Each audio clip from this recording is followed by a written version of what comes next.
ദൈവനാമത്തിന് മഹത്വം ഉണ്ടാകട്ടെ. ഈ കർത്തൃ ദിവസത്തിൻ്റെ പ്രഭാതത്തിൽ സ്വർഗീയ സന്ദേശം എന്ന ഈ അനുഗ്രഹീത ക്രിസ്തീയ പ്രോഗ്രാമിലേക്ക് എല്ലാ ദൈവമക്കളെയും യേശു ക്രിസ്തുവിൻ്റെ നാമത്തിൽ ഞാൻ സ്വാഗതം ചെയ്യുകയാണ്.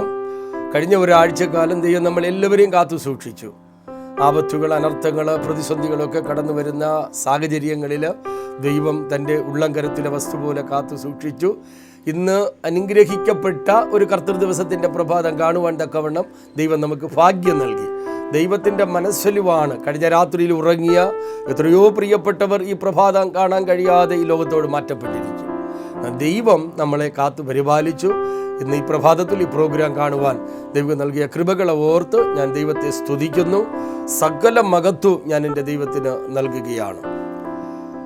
ഇന്ന് ഈ കർത്തൃ ദിവസത്തിൻ്റെ പ്രഭാതത്തിൽ ചിന്തയ്ക്ക് ആധാരമായി ആവർത്തന പുസ്തകം 11:26 അവിടെ ഇപ്രകാരം പറയുന്നു: ഇതാ ഞാൻ ഇന്ന് അനുഗ്രഹവും ശാപവും നിങ്ങളുടെ മുമ്പിൽ വയ്ക്കുകയാണ്.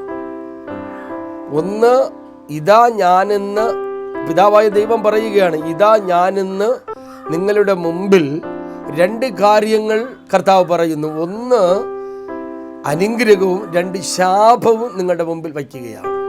എന്നെ കേൾക്കുന്ന ഈ സ്വർഗീയ സന്ദേശം കേൾക്കുന്ന മാന്യ പ്രേക്ഷകരെ, ഇന്ന് ഈ പ്രഭാതത്തിൽ അനുഗ്രഹത്തെക്കുറിച്ചാണ് ഒരുപക്ഷെ നിങ്ങൾ പ്രതീക്ഷിക്കുന്നതെങ്കിലും ദൈവത്തിൻ്റെ ആത്മാവിനോട് ഇടപെട്ടത് ശാപത്തെക്കുറിച്ച് ഈ സമയപരിധിക്കുള്ളിൽ നിങ്ങളോട് ദൈവാലോചന പറയാനാണ്. എന്താണ് ശാപം? പലരും വിളിച്ച് പാസ്റ്ററെ, അത് എൻ്റെ ജീവിതത്തിൽ ശാപമാണ്, ഞാൻ അനുഗ്രഹിക്കപ്പെടാത്തത്, എൻ്റെ കുഞ്ഞിൻ്റെ വിവാഹം നടക്കാത്തത് ശാപമാണ്, എൻ്റെ കുടുംബം ഇങ്ങനെയായത് ദൈവത്തിൻ്റെ ശാപമാണ്, എൻ്റെ മകൻ ഇങ്ങനെ ആയത് ദൈവത്തിൻ്റെ ശാപമാണ് എന്നൊക്കെ പലരും പറയാറുണ്ട്. എന്നാൽ യഥാർത്ഥമായി ശാപം എങ്ങനെയാണ് കടന്നു വരുന്നതെന്ന് നമ്മൾ വാസ്തവമായിട്ട് തിരിച്ചറിയണം. അങ്ങനെ വന്നാൽ നമുക്ക് അതിൽ നിന്നും, ആ ശാപത്തിൻ്റെ കെട്ടിൽ നിന്നും നമുക്ക് പൊട്ടി പുറത്തേക്ക് വരാനായിട്ട് കഴിയും. ഞാൻ ഈ വേദഭാഗം പഠിക്കുമ്പോൾ ഞാൻ ഇതിനെക്കുറിച്ച് സ്തോത്രം ഒരു ഗാനം അതിനെക്കുറിച്ച് എഴുതി. നമുക്കറിയാം, ഈ ശാപം നമ്മുടെ ജീവിതത്തിൽ വരുവാനുള്ള കാരണങ്ങളെക്കുറിച്ചാണ് ഇന്ന് അല്പസമയം ചിന്തിക്കുന്നത്. അതിൻ്റെ വ്യക്തമായ ഒരു കാഴ്ചപ്പാട് ഈ വേദപുസ്തകത്തിൻ്റെ പ്രാരംഭം എഴുതി തുടങ്ങുമ്പോൾ വേദപുസ്തക പണ്ഡിതന്മാർ ഉൽപ്പത്തി എന്നൊരു അധ്യായം ഒന്നാമതായി എഴുതി തുടങ്ങുകയാണ്. ആ ഉൽപ്പത്തി പുസ്തകത്തിൻ്റെ സ്തോത്രം 2-3 ഭാഗങ്ങൾ നമ്മൾ പഠിക്കുമ്പോൾ ഞാൻ അതിൻ്റെ ആധികാരികമായിട്ടുള്ള 1-2 വചനങ്ങൾ മാത്രമാണ് എടുക്കാനായിട്ട് ആഗ്രഹിക്കുന്നത്. നമുക്കറിയാം, അതിൻ്റെ 2-ാമത്തെ വാക്യം നമ്മൾ പഠിക്കുമ്പോൾ പിതാവായ ദൈവം ഈ പ്രപഞ്ചത്തെ സൃഷ്ടിച്ചു. ആ ഭൂമിയെ സൃഷ്ടിച്ചപ്പോൾ ഇതിനകത്ത് ഒന്നുമില്ല, അതായത് സസ്യങ്ങളോ വൃക്ഷലതാദികളോ ഒന്നും തന്നെ ഇല്ല. ഒന്നും തന്നെ ഇരുന്നപ്പോൾ കർത്താവ് അതിനെ എല്ലാം ഉണ്ടാകട്ടെ എന്ന് പറഞ്ഞു, അതെല്ലാം ഉളവാക്കി. അതുപോലെ തന്നെ ഈ വൃക്ഷലതാദികൾ ഉളവാക്കി, അതിൽ ഫലങ്ങളെല്ലാം കടന്നു വന്നു. ഇതിനെ അനുഭവിക്കുവാൻ മനുഷ്യനില്ല എന്ന് കണ്ട് സ്തോത്രം അതിൻ്റെ ഉൽപ്പത്തി പുസ്തകം 2 നമ്മൾ പഠിക്കുമ്പോൾ അതിൻ്റെ സ്തോത്രം 7-ാമത്തെ വാക്യത്തിൽ അവിടെ ഇങ്ങനെ പറയുന്നു: യഹോവയായ ദൈവം നിലത്ത് പൊടി കൊണ്ടൊരു മനുഷ്യനെ നിർമ്മിച്ചിട്ട് അവൻ്റെ മൂക്കിൽ ജീവശ്വാസമൂതി മനുഷ്യൻ ജീവനുള്ള ദേഹിയായി തീർന്നു. നോക്കുക പ്രിയ ദൈവമക്കളെ, വളരെ വളരെ വളരെ ചലഞ്ചായിട്ടുള്ളൊരു വാക്യമാണ് ആ 7-ാമത്തെ വാക്യം. സകലത്തെയും ഉണ്ടാക്കിയിട്ട് ഇതിനെ അനുഭവിക്കുവാൻ സ്തോത്രം ഭൂമിയിൽ മനുഷ്യരില്ല. ആയതുകൊണ്ട് ദൈവം നിലത്തെ പൊടി കൊണ്ട് തൻ്റെ സ്വന്തം സാദൃശ്യത്തിലും രൂപത്തിലും ഒരു മനുഷ്യരൂപം ഉണ്ടാക്കി. ഈ മനുഷ്യരൂപം ദൈവം ഉണ്ടാക്കിയിട്ട് എന്താ ചെയ്തത്? ആ മനുഷ്യന് ജീവനില്ലാത്തത് കൊണ്ട് തൻ്റെ സ്വന്തം ശ്വാസം അതിലൂതി ആ മനുഷ്യന് ദൈവം ജീവൻ നൽകി. ആ മനുഷ്യന് ജീവൻ നൽകിയപ്പോൾ അതൊരു മനുഷ്യനായി കണ്ടു. എന്നാൽ ആ മനുഷ്യന് തുണയായി സ്ത്രീയില്ല. ആയതുകൊണ്ട് വേദപുസ്തകത്തിൽ ഒരു ഗാഢ നിദ്ര വരുത്തിയിട്ട് ഒരു വാരിയെല്ല്, മനുഷ്യരിൽ നിന്നൊരു വാരിയെല്ലിനെ ഊരിയെടുത്ത് ആമേൻ ഒരു സ്ത്രീക്ക് ദൈവം ജീവനെ നൽകുവാനിടയായി തീർന്നു. ഈ ജീവനെ നൽകി ഭാര്യയും ഭർത്താവുമായിട്ട് ഇവരെ ദൈവം വേദപുസ്തക അടിസ്ഥാനത്തിൽ രൂപപ്പെടുത്തി. എന്നിട്ട് ഇവർക്ക് നോക്കിയപ്പോൾ ഇവർക്ക് പാർക്കുവാനായിട്ടൊരിടമില്ല.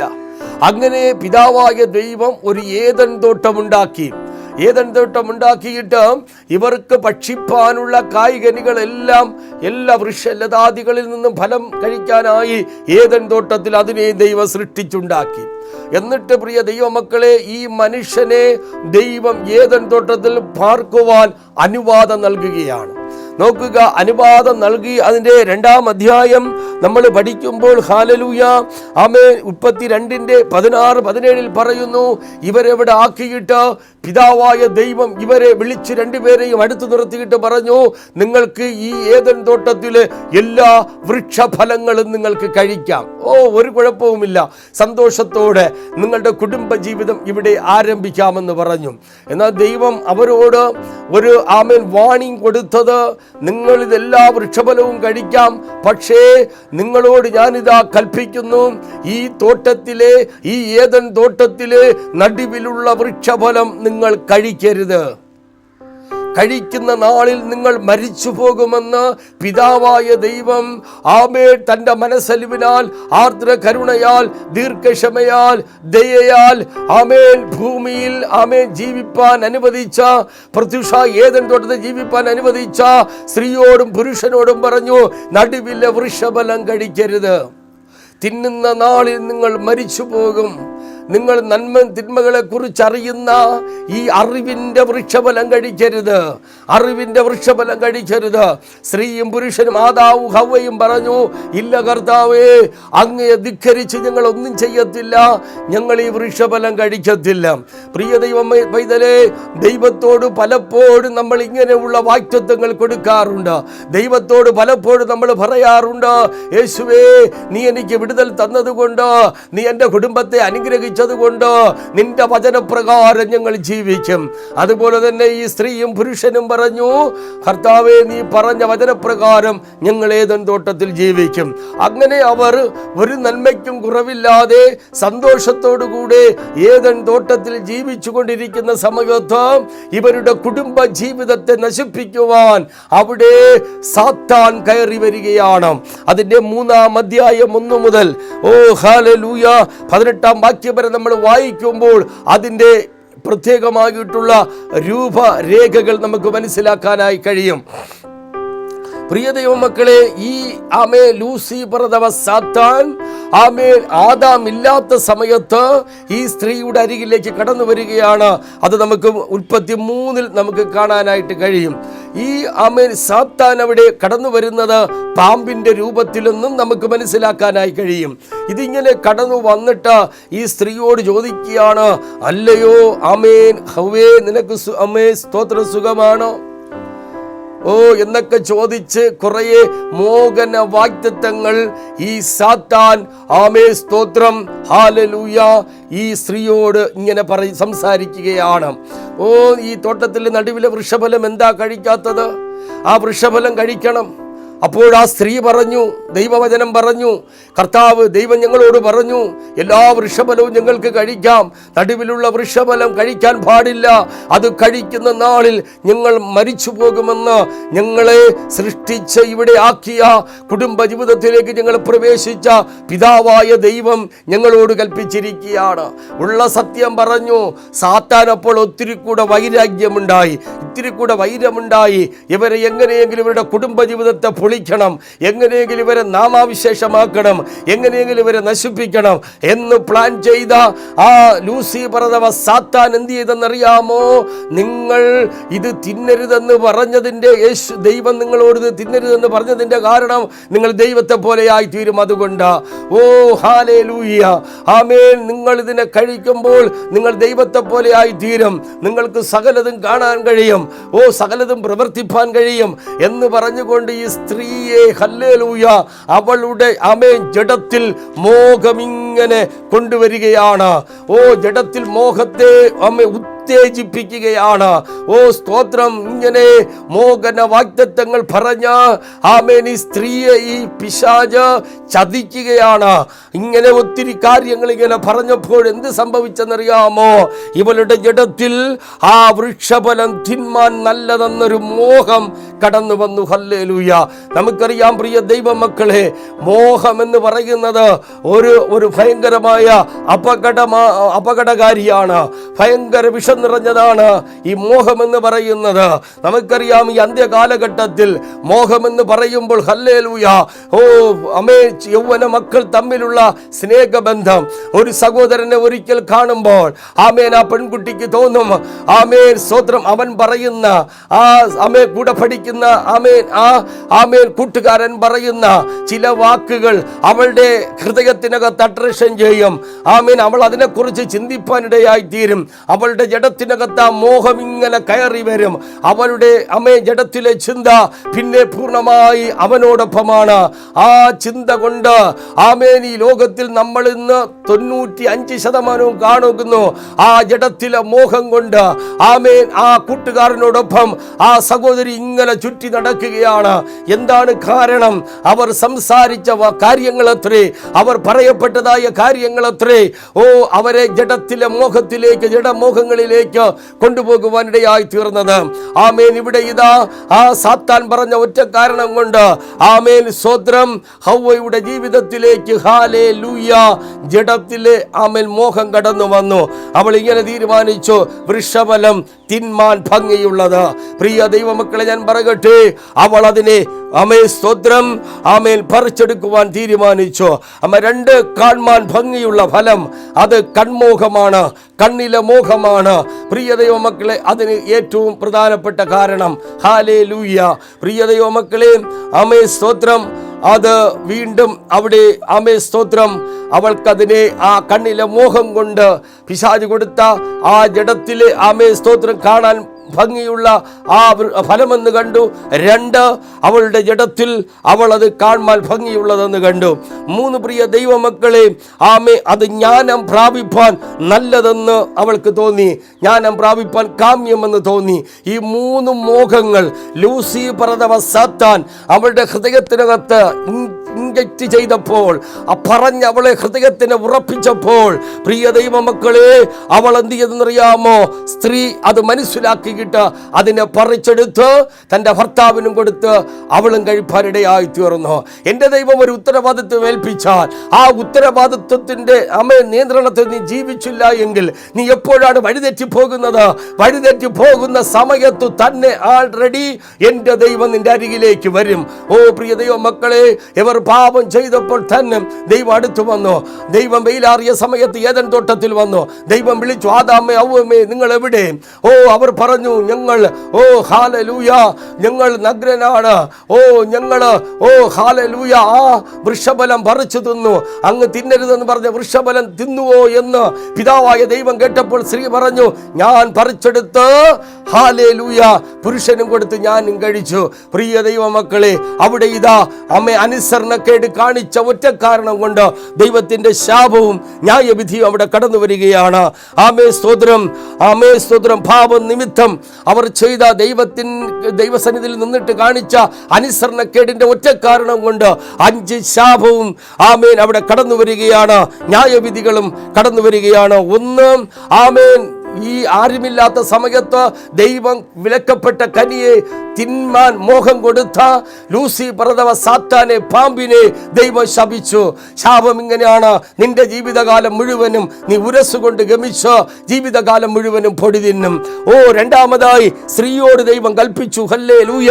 ആമേൻ. 3:16 ഹല്ലേലൂയ നമ്മൾ പഠിക്കുമ്പോൾ അതിൻ്റെ 3:16 ആമേൻ വ്യക്തമായി ഇങ്ങനെ രേഖപ്പെടുത്തുകയാണ്. ഹല്ലേലൂയ. സ്ത്രീയോട് കൽപ്പിച്ചത്, ഞാൻ നിനക്ക് കഷ്ടവും ഗർഭധാരണവും ഏറ്റവും വർദ്ധിപ്പിക്കും. നീ ആമേൻ സന്തതികളെ മക്കളെ വേദനയോടെ പ്രസവിക്കും. രണ്ടാമത്തെ ശാപം കുറ്റം ചെയ്ത സ്ത്രീക്ക് ദൈവം കൊടുത്തു. മൂന്നാമതായി ആമേ സ്ത്രീ കൊടുത്ത ആ വൃക്ഷഫലം തിന്ന പുരുഷനെ ദൈവം ശപിപ്പാനിടയായി തീർന്നു. ഹല്ലേലൂയ. ഉൽപ്പത്തി 3:17 വേദപുസ്തകത്തിൽ ഇങ്ങനെ പറയുന്നു, മനുഷ്യനോട് കൽപ്പിച്ചത് നാമേ നിന്റെ ഭാര്യയോട് വാക്ക് അനുസരിച്ച് തിന്നതുകൊണ്ട് ഞാൻ ആമേ തിന്നരുതെന്ന് പറഞ്ഞ വൃക്ഷഫലം തിന്നതുകൊണ്ട് ഹല്ലേലൂയ നിന്റെ നിമിത്തം ഭൂമി ശപിക്കപ്പെട്ടിരിക്കുന്നു. എന്നെ കേൾക്കുന്ന പ്രിയ ദൈവ മക്കളെ, ദൈവം ഭൂമിയെയും ശപിച്ചു. 3:19 ആമേ നീ പൊടിയിൽ നിന്നും വന്ന് ആമേ നിന്നെ പൊടിയിൽ നിന്നും എടുത്തു തിരികെ പൊടിയിലേക്ക് ചെന്നു ചേരും. ഈ 4 കാരണങ്ങളാൽ ദൈവത്തിൻ്റെ ആത്മാവ് പ്രിയ ദൈവമക്കളെ അവരെ ശപിപ്പാനിടയായി. കാരണം അവർ ചെയ്ത തെറ്റാണ്. ദൈവത്തിൻ്റെ സന്നിധിയിൽ നിന്നും അവർ ചെയ്ത തെറ്റാണ് ഇതിനെല്ലാത്തിനും കാരണം. ആമേ സ്തോത്രം പ്രിയ ദൈവമക്കളെ. യോശുവയുടെ പുസ്തകം 7:12 പറയുന്നു, ശാപം നിങ്ങളുടെ ഇടയിൽ നിന്ന് മാറാത്തടുത്തോളം കാലം എൻ്റെ കർത്താവ് നിങ്ങളോടുകൂടെ വസിക്കുകയില്ല. ഇന്ന് ഈ ആമേ സമയം നമുക്കൊരുമിച്ച് ദൈവസന്നിധിയിൽ പ്രാർത്ഥിക്കാം. ആമേ സ്തോത്രം. നമുക്കറിയാം ആമേ സ്തോത്രം, ഒരിക്കൽ വനാന്തരത്തിലൂടെ ഒരു വേട്ടക്കാരൻ ഇങ്ങനെ വേട്ടയ്ക്ക് പോവുകയാണ്. അങ്ങനെ പോകുന്ന സമയത്ത് ശ്രദ്ധിക്കണം, നമ്മൾ ഈ വേട്ടക്കാരൻ നോക്കും, അനന്ത വികായസിൽ ഇങ്ങനെ നോക്കുകയാ. 2 പ്രാവും കുഞ്ഞുങ്ങൾ ഇങ്ങനെ പറക്കുകയാ എന്നും അദ്ദേഹം കാണുന്നു. ഒരു ദിവസം അദ്ദേഹം ഇങ്ങനെ വനാന്തരത്തിലൂടെ പോകുന്ന സമയത്ത് അദ്ദേഹം നോക്കുമ്പോൾ ഇങ്ങനെ അനന്ത വികായസിൽ പറന്നതായ ഒരു പ്രാവും കുഞ്ഞ് പതിയെ പതിയെ പതിയെ അതിൻ്റെ ചലനശേഷി നഷ്ടപ്പെട്ട് ആ നിലം പൊത്തി വീണു. അദ്ദേഹം പെട്ടെന്ന് പോകിട്ട് അദ്ദേഹത്തിൻ്റെ കയ്യിലിരിക്കുന്ന വടിയൊന്ന് പൊക്കിയിട്ട് അദ്ദേഹം നോക്കിയപ്പോൾ ആ പ്രാവും കുഞ്ഞിൻ്റെ ചിറകിനകത്ത് ഒരു പാമ്പും കുഞ്ഞിങ്ങനെ ചുറ്റിപ്പിണഞ്ഞിരിക്കുകയാണ്. പ്രിയ ദൈവമക്കളെ, അതോടുകൂടെ പിന്നെ അതിന് പറക്കാൻ കഴിയാതെയായി. ഇതുപോലെയാണ് ആത്മീക ജീവിതം. ആമേൻ. ദൈവത്തെ ആരാധിച്ച് ദൈവത്തെ മഹത്വപ്പെടുത്തി കർത്താവിന് വേണ്ടി നിലനിൽക്കുമ്പോൾ ദൈവവചനം അനുസരിച്ച് ജീവിക്കാമെന്ന് ഉടമ്പടി എടുത്തിട്ട് പലരുമെന്ന് പാപമെന്ന പാമ്പ് ചുറ്റി ആരാധനയില്ല, ആമേൻ, ദേവാലയത്തിൽ പോകാറില്ല, പ്രാർത്ഥനയില്ല, ആമേൻ, ദൈവമായിട്ടുള്ള യാതൊരു ബന്ധവുമില്ലാതെ ഇന്ന് അനേകർ പാപമെന്ന പാമ്പ് ചുറ്റി കുടുംബങ്ങളിൽ കിടക്കുകയാണ്. എൻ്റെ ഈ പ്രോഗ്രാം കണ്ടുകൊണ്ടിരിക്കുമ്പോൾ മാന്യ പ്രേക്ഷകരോട് ഞാൻ പറയട്ടെ, ഈ പ്രോഗ്രാം കാണുന്നവരുടെ തലമുറകൾ, ഈ പ്രോഗ്രാം കാണുന്ന ചിലരൊക്കെ പ്രാർത്ഥനാ ജീവിതം നഷ്ടപ്പെട്ടു, ദൈവമായിട്ടുള്ള കണക്ഷൻ നഷ്ടപ്പെട്ടു, പ്രസംഗം നഷ്ടപ്പെട്ടു, ദേവാലയത്തിൽ പോക്ക് നഷ്ടപ്പെട്ടു, പാപമെന്ന പാമ്പ് ചുറ്റി പിണഞ്ഞു കിടക്കുകയാണ്. ഇന്ന് പകൽക്കാലം നമ്മൾ അതിൽ നിന്ന് ഉയർത്തെഴുന്നേൽക്കണം. ഉയർത്തെഴുന്നേൽക്കണം. ആ ശാപം മാറ്റപ്പെടണം. ദൈവത്തിന് വേണ്ടി നിലനിൽക്കാമെന്ന് പറഞ്ഞിട്ട് ഇന്ന് പാപമെന്ന പാമ്പ് ചുറ്റി കിടക്കുന്ന ആ സാത്താന്റെ കയറുകളെ അറുത്ത് നമുക്കിന്ന് മുന്നേറി അമ്മയെ കടന്നു വരാം. ഈ കർത്തൃ ദിവസത്തിന്റെ പ്രഭാതത്തിൽ കണ്ണുകളെ അടയ്ക്കാൻ പ്രാർത്ഥിക്കാം. വ്യക്തമായി ദൈവത്തിന്റെ വചനം നമ്മളെ കേൾപ്പിച്ച ദൈവവചന പ്രകാരം ഗ്ലോറി ടു ഗോഡ്, ഹല്ലേലൂയ, വചനത്തിൽ നമ്മളെ താഴ്ത്തി ഏൽപ്പിക്കാം. ആമേൻ. ഹല്ലേലൂയ. കർത്താവിന് കൊടുത്ത വ്യവസ്ഥ ലംഘിച്ച ആദാമിന്റെയും ജീവിതത്തിന്റെയും ആദാമിന്റെയും ഹവ്വയുടെയും ജീവിതത്തിൽ വന്ന തകർച്ച ദൈവത്തിന്റെ ശാപത്തിനിരയായി തീർന്നു. ദൈവം 5 ന്യായവിധികളാൽ അവരെ വിധിക്കുവാനിടയായി തീർന്നു. ഹല്ലേലൂയ. എന്നാൽ നമ്മുടെ ജീവിതത്തിൽ ആരെങ്കിലും ദൈവത്തിന് വേണ്ടി ഒരുക്കപ്പെട്ടിട്ട് വിധിച്ചലിച്ച് പുറകോട്ട് പോയിക്കൊണ്ടിരിക്കുന്നു എങ്കിൽ, അത് നിർത്തിയിട്ട് വേറെ വഴിയായി സഞ്ചരിക്കുന്നു എങ്കിൽ, ഇന്ന് പകൽക്കാലം മടങ്ങി വരാം. പരിശുദ്ധാത്മാവ് നിങ്ങളെ വിളിക്കുകയാണ്. അനേകരങ്ങനെ ഉള്ളവർ ഈ പ്രോഗ്രാം കാണുന്നു, അവരെ ദൈവം വിളിക്കുന്നു. യെസ്, ദൈവത്തിൻ്റെ അരികിലേക്ക് കടന്നു വരാം. നിന്റെ ശാപം മാറുന്ന അമ്മയും പകൽക്കാലം നീ എടുക്കുന്ന തീരുമാനത്തിൽ നിന്നെ ഇതാ ദൈവം പിന്നെയും മാനിക്കാൻ പോകുന്നു. പുകയുന്ന തിരിയെ കെടുക്കുന്നവനല്ല സഹോദര, പുകയുന്ന തിരിയെ കെടുക്കുന്നവനല്ല. അത് ഒരിക്കൽ കൂടെ ഏറ്റുപറഞ്ഞു മാനസാന്തരപ്പെട്ട് മടങ്ങി വാ. കർത്താവേ, ഞാനിതാ മടങ്ങി വരുന്നു. നിന്റെ വചനപ്രകാരം എടുത്ത തീരുമാനത്തിൽ ജീവിപ്പാൻ, നിനക്ക് വേണ്ടി ഫലം കായ്പാൻ ഞാൻ മടങ്ങി വരുന്നു. യെസ്, തീരുമാനമെടുക്കാം, പ്രാർത്ഥിക്കാം. Hallelujah, hallelujah. പരിശുദ്ധ പിതാവേ, സ്വർഗ്ഗീയ കർത്താവേ, അനുഗ്രഹമേറിയ നല്ല സമയത്തിനായി സ്തോത്രം. കേൾപ്പിച്ച നല്ല ആത്മാവിൻ്റെ ആലോചനയ്ക്കായി നന്ദി അപ്പാ. ആരെങ്കിലും ദൈവമേ നിലനിൽക്കാമെന്ന് പറഞ്ഞ വചനപ്രകാരം വ്യവസ്ഥ എടുത്തിട്ട് തെറ്റിപ്പോയെങ്കിൽ യേശുവേ, ആ തെറ്റിൽ നിന്നും കർത്താവേ അവർ മടങ്ങി വരുവാൻ സഹായിക്കണം. അവരെ ചുറ്റിപ്പിണഞ്ഞ് വച്ചിരിക്കുന്ന ആ പാപമെന്ന സാത്താനെ ഇന്ന് പകൽക്കാലം സ്വർഗത്തിനും ഭൂമിക്കും നാഥനായിരിക്കുന്ന യേശുവിൻ നാമത്തിൽ ഞാൻ അറുത്തുമാറ്റുകയാണ്. ഉടരവ ശംദന ജുഡികരഘടകസ്യ ഹസ്തരാധരവൈഡഭ. യേശുവേ, നിന്റെ കുഞ്ഞുങ്ങളെ ശാപത്തിൽ നിന്ന് ഞാൻ ഇപ്പോൾ തന്നെ ഇവരെ പ്രാർത്ഥിച്ച് വിമുക്തരാക്കുകയാണ്. ഇവർ പഴയ നിലവിളക്ക് കത്തിച്ച് ഇവർ അധിക ശക്തിയോടെ കർത്താവിൻ്റെ വചനപ്രകാരം എടുത്ത തീരുമാനത്തിൽ ഫലം കായ്പാൻ എല്ലാവരെയും ഞാൻ അനുഗ്രഹിച്ച് പ്രാർത്ഥിക്കുന്നു. Thank you father, thank you Jesus. ഈ നല്ല പ്രബോധനത്തിനായി അനേകരെ ദൈവം രൂപാന്തരപ്പെടുത്തി കഴിഞ്ഞതിനായി സ്തോത്രം. വചനം കേട്ടപ്പോൾ അനേകരുടെ ഹൃദയങ്ങളെ സ്പർശിച്ചത് കൊണ്ട് നന്ദി. തുടർന്നും കർത്താവേ, ദൈവ സാന്നിധ്യം കൊണ്ട് നിറയ്ക്കണം. തീരുമാനമെടുത്ത് എല്ലാവരും പഴയ അവസ്ഥയിൽ വരുവാൻ സഹായിക്കണം. മഹത്വം അവിടത്തേക്കും. പ്രാർത്ഥന കേട്ട കൃപയ്ക്കായിട്ട് നന്ദി. യേശുവിന് അധികാരമുള്ള നാമത്തിൽ തന്നെ ആമേൻ. ഞങ്ങളുടെ ഈ പ്രോഗ്രാം കണ്ട എല്ലാവരും ദൈവം അനുഗ്രഹിക്കട്ടെ. തീരുമാനങ്ങളോടെ മടങ്ങി വരിക. അനേകർ ഈ പ്രോഗ്രാം കണ്ടവർ ഈ അവസ്ഥയിലാണ്. ദൈവത്തിൻ്റെ ശാപത്തിൽ ദൈവം നിങ്ങളെ പുറത്തെടുത്തിരിക്കുന്നു. തുടർന്നും ഞങ്ങളുടെ ഈ പ്രോഗ്രാം നിങ്ങൾക്ക് ആരുടെയെങ്കിലും വീട്ടിലൊരു കൺവെൻഷൻ വയ്ക്കണമെങ്കിൽ ഞങ്ങളെ വിളിച്ചറിയിക്കും. ഞങ്ങൾ വന്ന് നിങ്ങളുടെ ഭവനത്തിൽ ശുശ്രൂഷിക്കും. നിങ്ങൾക്കത് അനുഗ്രഹമായി തീരും. നിങ്ങളുടെ ഏത് വിഷയമാണ് ഞങ്ങളെ വിളിച്ചറിയിക്കുക. ദൈവം നിങ്ങളെ ധാരാളമായി അനുഗ്രഹിക്കട്ടെ. God bless you.